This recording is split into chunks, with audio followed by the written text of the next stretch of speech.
welcome to FO Talks. With me is Joseph Olmert. Joseph is a professor. He's an old author at Fair Observer, or rather eminent author at Fair Observer. He's fought in the Yom Kippur War, if I remember correctly. He is an eminent Israeli thinker, scholar, policymaker, and we will discuss Benny Gantz with him today. So before we crack on, for a lot of our viewers, for a lot of our listeners around the world, they don't know much about Benny Gantz. So who is Benny Gantz? That's a good question. First of all, thanks being with you again. It's always a pleasure, Benny Gantz is a former chief of staff of the IDF that was involved in the Gaza war in 2014. So, I mean, he has a Gaza experience. He knows a lot about Gaza. He got into politics a few years ago in a way that was really surprising. I mean, he came out of almost nowhere and established a party that immediately jumped up in the public opinion polls. He did well in the elections, but not as well as was expected of him. Part of the problem was that, at least in the beginning of his rising up as a politician, his oral messages were not as attractive. He has improved a great deal since then, but he played the second pedal to Yair Lapid in Yesh Atid party as being a member of the Israeli opposition to Netanyahu. He had the image at that time, 3-4 years ago, of being center-left. And judging by his operations now, he's firmly center, even with a slight tinge to center-right, according to the combination of his parliamentary faction. But coming back to recent times, what happened was that he decided to join the Netanyahu government sometime after the beginning of the war. And the idea behind that was, obviously, look, as a patriot, he saw that he could do good in order to improve the overall handling of the war and the conduct of the war by the Netanyahu government. But there was also a political consideration. Look, these guys are politicians, and the political consideration was that it would put him firmly in the center of Israeli public opinion as a responsible adult who is overcoming his personal and political issues with Netanyahu for the overall good of the country at a time of emergency. And that paid him very much in the polls. He immediately started to rise up in the polls. At some point in time, almost 40 seats in the Knesset, which was like unbelievable. Usually it was a bit artificial. It always goes up like this and then starts to come down. The problem that he has encountered, and that would, I'm sure, will lead you to your other questions, is that it seemed as time went on that he did not have the level of influence over Netanyahu that people expected him to have and that he claimed that he would have if he joined the government. So he started to lose in the opinion polls to the point where in recent opinion polls, Netanyahu is gaining 3-4 seats, and Gantz was shooting down gradually to the point where out of 40 that he had, say, 4 months ago, now he sits on 25 or so in the polls. So I assume that the political consideration that led him, or one of the considerations that led him to join, doesn't exist anymore. And that led to his resignation. But when he resigned, he said something that either could help him or even damage him more, because he said, look, I didn't have enough influence. So what could I do? So now he's open or vulnerable to the question of many people. Why didn't you listen to all of us who warned you about that? On the other hand, he can say, look, I'm a patriot. I tried my best. And now I tell you there is no other way. Okay, so very interesting. Most people, I know that a lot of Americans and a lot of Indians do not know that Israel has proportional representation. Israel has a lot of parties. And too many. Yes, and Israel suffers like Italy, the challenge of coalition governments, although Italy now seems to have followed Israel and they have a gloriously glamorous leader. Uh, so paint us a picture of a coalition government that is now running Israel and who sits in the Israeli war cabinet. First of all, the simple question about the war cabinet, it used to be 5 members, Gantz and his fellow co-leader, Gadi Eisenkot, also a former chief of staff, who is known to be more center-left and has never made bones about that. There were two, and the other three were Netanyahu and Yoav Gallant is defense minister, and somebody else from Likud. So there was a majority for Netanyahu in the war cabinet of 3-2, whereby Gallant, as defense minister, was always and still is wavering between Netanyahu on the one end and what used to be the Gantz-Eisenkot axis on the other end. And when Gantz gave his speech announcing his resignation, he directly appealed to Mr. Gallant, asking him to draw his conclusions and resign as well. And Mr. Gallant, by the way, is playing some kind of a subtle political game. He says, yes, I'm still staying in Likud, but he is taking issue with Netanyahu on almost every outstanding problem. So we'll see what happens about that. Now, the current coalition, that the main question you asked me is 64 with Gallant out of 120. So they have a majority of 8 in the Knesset, which is, significant majority.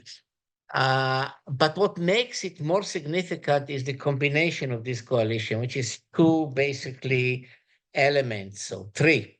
One of them is Netanyahu's Likud with 32 out of the 64, but for Gallant and a couple others that are suspected of being less pro-Netanyahu, the Likud parliamentary faction is solidly behind Netanyahu.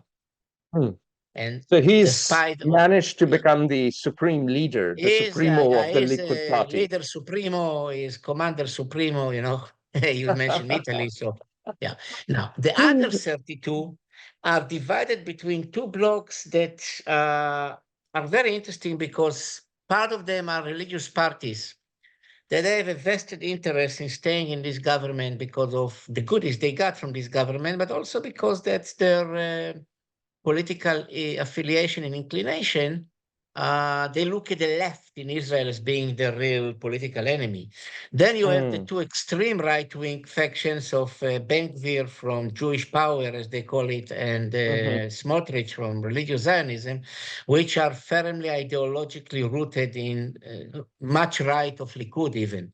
So, they don't have any interest in leaving the government. On the contrary, they would like to stay in the government, particularly now. That's the point. Because now they even have much more influence over Netanyahu. It totally depends on them. He doesn't have any room of maneuverability because, Gantz left. And they believe that Israel is the holy land of the Jews, well, and we they all should believe have that all... Israel is the. We all believe that Israel is the holy land. The debate is what does it mean in terms of practical politics of 2024? That's another question. Look, Ben Gvir and I don't know. The Smotrich. secular Jews probably don't believe that Israel is the No, holy land. They look, believe it's the ancestral land. well, okay. Yeah, I know what you meant. So, I mean, look, Yes. we all believe that this is our historic homeland in one way or Yes. another. We define it in different ways, but we come to the same, conclusion. Conclusion. But look, yes, Ben Gvir and Smotrich are firmly ideologically rooted in this ideology that Israel should control the historic land of the Jewish people, and they are not going to change. They are not going to change. We Does think that between the include two of Gaza them. and West Bank? Look, yeah, Gaza and the West. By the way, there were Jews living in Gaza much before there were Muslims living there. But let's leave now the history. I don't want to. That's not for this discussion. But look, Ben Gvir and Smotrich in the polls today are still having the same number that they got in the elections, with one exception, that of these 14 or 15 that they get in the polls, almost all of them go to Ben Gvir, which is by far the most militant. Whereas Smotrich, despite his militancy, is losing. So that even adds up to Netanyahu's problems, you know. He depends really on somebody that is having a vested political interest right now to be even more militant because it helps him in the polls. He gets a lot of the votes of the Netanyahu, disappointed Netanyahu voters that blame him for misconducting the war and not really preventing it in the first place. I see. So it's a very divided cabinet. You have some very extreme parties. And in this context, Benny Gantz has made criticisms of Israeli Prime Minister Bibi Netanyahu. What are those criticisms, and But are they valid? they're valid and they're interesting and they're important because they are at the core of what may also be the reason, though not the only one, I would argue to you, to the simmering rift with the US. Gantz says two things basically that many Israelis say. And by the way, behind closed doors, also among the Netanyahu supporters, people say it, but they are still not expressing it politically and voting against him. One criticism is that the conducting of the war is too slow and that the war should not have lasted for too long. It could have lasted for few less months, you know, and achieved the same results which is achieved until now. And the reason that it doesn't work like that is that Netanyahu basically thinks that so long as there is a state of war, there cannot be government changes because it means new elections in which he and his partners may lose. So that's one criticism that Gantz was whispering before and now says out loud. The other criticism is, of course, about the day after. You know, the big debate about, so, okay, what's the political solution to Gaza? Everybody says no Hamas. On this one, there is no debate in Israel. No, there's cut for the extreme left margins, which are really insignificant. And nobody says Hamas should stay. The problem is that Netanyahu, because of the pressure of his right-wing partners or because of his own positions, you know, he objects to any role still being given also to the Palestinian Authority of Abbas. So, I mean, the question, therefore, is for many Israelis is, okay, you don't want Hamas, you don't want the Palestinian Authority. What do you want? You want to stay there forever? Gaza is an hornet's nest. We know it. So there is no post-war plan, really, which is what Benny Gantz is complaining about. Exactly. So, yeah, well, there is a post-war plan, which is not to have one, to keep a status quo, whereby in one way or another, Israel will maintain complete military control in and over and out of Gaza or in Gaza. Now, the question about Israeli military control in Gaza is something that if put it this way, Gantz would have gone along with Netanyahu if Netanyahu said, look, we have to distinguish between two elements to combine them, but to have two elements. One of them is the exact situation on the ground, the military one, and how to combine it with a political solution. So if Netanyahu were to say, look, I understand that there will have to be a political solution involving the Palestinian Authority, but it has to be based on strict security arrangements in which Israel is calling the shots. That would have kept Gantz in. But Netanyahu doesn't say anything in public that may sound as if he would like to get any Palestinian political involvement after the war, because Ben Gvir and Smotrich say to him, aha, you want it in Gaza because you're prepared to do it also in Judea and Samaria or in the West Bank. So that's the catch-22 for Netanyahu. How to have a political solution in Gaza that will not arouse his right-wing political partners to say that this is a preamble to what would happen in the West Bank that we object to. Understood. Well, I mean, in that case, surely the countries at war, there could be a national unity government with Labour, Likud, Benny Gantz. Labor is not existing. I mean, you know, labor is not important. The only ones to be included now will be Lieberman, Saar, and Lapid, but they don't say that they want to do it because they say we don't trust Netanyahu. Look, here you come. Lieberman and Saar are right wing. They are more hawkish than some members of Likud are. They are very hawkish. If Netanyahu personally, they don't want to be with him. Ah, let me develop it one more minute, if you will. Look, absolutely, please. yeah, it's interesting situation in which really one person holds the keys for everything, Netanyahu. Hmm. He says, I want the end of the war under this or that conditions. Ben Gvir and Smotrich say no. He says, okay, I would co-opt others in the government. So Hmm. even if they don't come to the government, they might support it from the outside, as Lapid said. It doesn't say. On the other hand, he can say, I don't care about anything. This is our position, period. He still has his 63, 64 behind it. In between, let's do something political with the Palestinian Authority in Gaza, but not in the West Bank. Ben Gvir and Smotrich will have to agree to it. That's to say, he holds the keys, whatever he does, and he has options. It seems, and I say it, carefully, it seems that the option that he plays for is somehow playing for time. Hmm. Either he's waiting for the results in the US of the elections, either he's waiting for some kind of final, sudden, quick collapse of Hamas in Gaza. Either he's waiting for a change of heart in Saudi Arabia that will agree to normalization with Israel under conditions less strict than what they talk today about, which he cannot accept, again, about Palestinian political solution. And people in Israel are starting to be fed up with the longevity of the war. So the game Hmm. for time, if that's his game, is not going to play well for him. So speaking of the war, it has had a disastrous impact on the economy.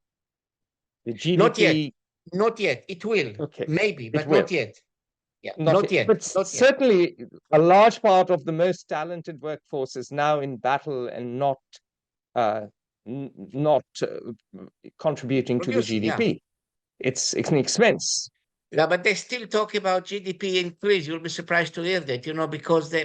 look, the basis of the economy is product that people outside of Israel need, whether they like to admit it or not. Hmm. But again, you are right about what could be disastrous impact. What could be, not Okay, yet. not yet. Okay. Then there comes the other question. Is the cabinet competent? No. Okay. All right. That was a short answer.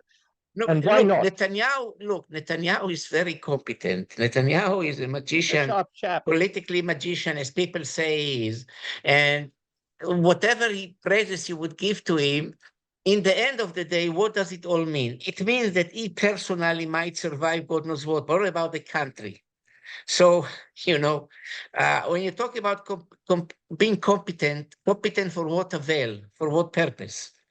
I mean, my You're sense of competent for leadership and prosecuting the competence war. and competence, yeah, I know. That my Prosecute sense of, because it's a war right now. You have a war I cabinet. It know, should be able to I prosecute look, the war. I don't know if you would like to hear what I'm going to tell you now. I'm a disciple of Churchill. He's the hero of my PhD. Oh, So, that's great. so when I compare the current guy in Israel to Churchill, so you can see what is my style of leadership that I prefer. Yeah, you want a national government, you want clear purpose, Yeah, you of want course. I mean, unity. and I want strong leadership that takes the right decisions, never mind the immediate elections. Look, Churchill lost the elections in 1945, He but he did. saved England and the free world. So, that's He the way. did. Okay. Look, it's Good. too much to So expect Churchillian leadership anywhere today in the world, that is true. not just Uh, in Israel. we are seeing a fall in the quality of leadership worldwide. Now, my final question to you is relating to the US. Tensions between Washington and Jerusalem, tensions between the Joe Biden administration and the Benjamin Netanyahu government have been increasing. With Benny Gantz going, what happens now? Well, either nothing will change or everything or in between. Look, Benny Gantz says he didn't have any impact. So whatever happened until now will continue to be. The problem really for Netanyahu really is, and it comes back to Netanyahu, to a large extent, but not only to Netanyahu. I'll say about Biden as well. Netanyahu, as we already discussed, has to make his decisions. What course of action does he take? He wants to end this war, or he wants to play for time. And I don't know what will be the decision. He sends mixed signals, and that's typical of him because the signals are PR balloons, as you can imagine, public opinion balloons. And Yeah. But let's talk about Biden. Look, Joseph Biden Jr., the president of the US, is taking a big risk about all that. Part of the problem that he has with Israel is being the result of developments within the Democratic Party for a couple of decades. I wrote about it, by the way, a big article couple of months ago or so. Yes, Other problems absolutely. have I to do mean, with look, the immediate the young increasingly the have been young, the protesting against progressive, the Gaza. woke movement, Yes, and also minority communities, by the way. exactly. But Also, for the Arab vote, the Muslim vote, which comes I'll historically come to to the that. Democrats, they are worried about it. I'll come to that. By the way, the only minority group in America that is still strongly very pro-Israel is the Indian American community, as opposed to, say, even other Asian communities, let alone the African Americans and so on. Okay. Now, about the Arab Muslim vote. Here is the dangerous game of Biden. There are growing signs, and I say it very, very carefully, that more and more Jews are getting disenchanted.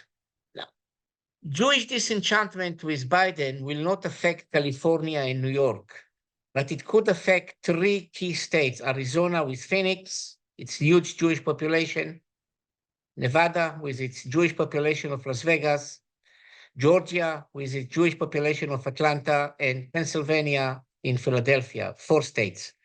And the votes you might gain in Michigan, you might lose in other states. The Jews will still be more democratic, but if the Jewish vote for Biden goes down from, say, 80% to 65% in some of those states, the Democrats would lose the elections. And he has to be very careful about it. And I would imagine that his room for maneuverability about changing policy about Israel is there, but not unlimited. Not unlimited. For example, you remember the comments made by Schumer, Senator Chuck Schumer. He's Jewish himself. But there was the parade for Israel in New York, and he was booed and jeered. Schumer in New York City, it's like unheard of, for the first time in his career, all this might be pie in the sky or not. That remains to be seen. There are growing signs that there is growing. I used the word growing too many times. I know disenchantment with Biden, and Kamala Harris is running around all over America, bad-mouthing on Israel, and people pay attention to it. So it has to be very, very, he has to be careful about it. 40-something Democrats voted against his line in the last vote in Congress. And there are a couple of senators who might be rebelling against him about that, Manchin in West Virginia and Fetterman in Pennsylvania. So what I'm trying to tell you is the American political landscape enables Biden to do what he has done until now, but I'm not sure that he can continue doing it without any changes in the future. For example, if the rumors that are circulating today or yesterday and today are true that the US would try to have a separate deal with Hamas about 6 or 7 hostages and leave the Israelis behind, that could unleash a very strong American Jewish reaction. And by the way, not just Jewish. According to some polls, more Democrats don't like Biden because he's not pro-Israel enough, as opposed to those who don't like him because he's too pro-Israel, surprisingly enough, despite all the hoo-ha and the noise. So you think that he will have to appeal to Jewish vote here in the He may have US, to. He may have to and therefore his Israeli policy will soften. Do you think, follow-up question, do you think his Israeli policy is unnecessarily harsh and not fair to Israel? Look, I don't lose. It's politics, and it's not about being fair or harsh. It's about being what is the American interest? And the American interest is not for Israel to have a complete victory like it was the same policy in the Yom Kippur War. In the Yom Kippur War, Kissinger historically could have said in retrospect, look, I brought peace with Egypt. What do you want? Now, what will this policy bring in this case? Peace with Hamas? Impossible. Peace with Iran? Impossible. Normalization with Saudi Arabia that to a large extent already exists on the ground, by the way, without being formalized and declared. So the question really for American policy in the Middle East right now is what is their end game?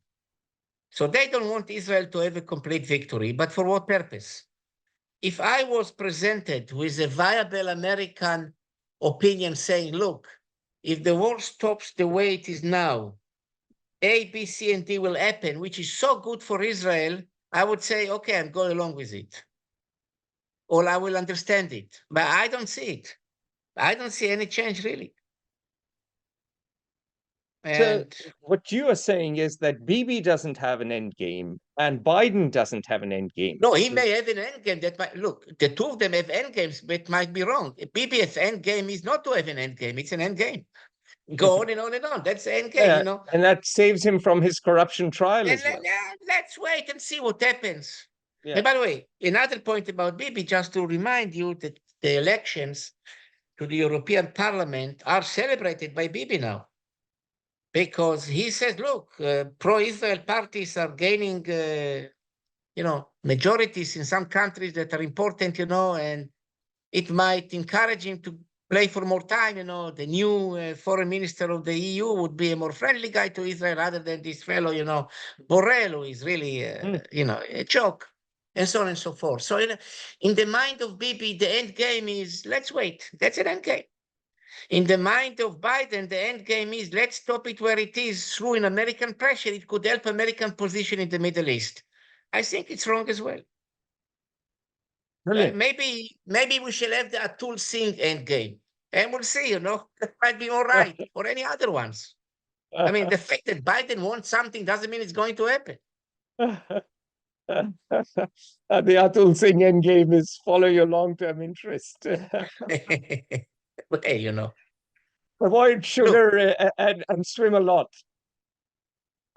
Let me just end up, from my perspective, by telling you, look, it's very nice to end up a discussion like this with a smile, but I tell you the truth. And you remember that I already talked to you quite a few times before about all this, and I mentioned the term the Third Israeli Republic. Israel will have to change, is already starting to change, and will have to change. This war, with all its implications, with all its connotations and context and all that, is going to have a huge impact in Israel, but also in the rest of the Middle East. We are in the middle of a situation, not even close to the beginning of the end, maybe closer to the end of the beginning, and no more than that. Brilliant. It's always great talking to you, Joseph. Nice. Thank you for your time. Nice being interviewed by you. Thank you. Take care. By the way, you talked about parties in Israel. I heard that 700 parties were registered in India's elections. Well, we are emulating you. We are emulating you. You know what? In that case, we are in good shape. If India emulates us, Israel is not in bad shape. Take care. All the best. Bye-bye. See you You too. Bye. All the best. You too. Bye. Join the conversation at Fair Observer and subscribe to our YouTube channel.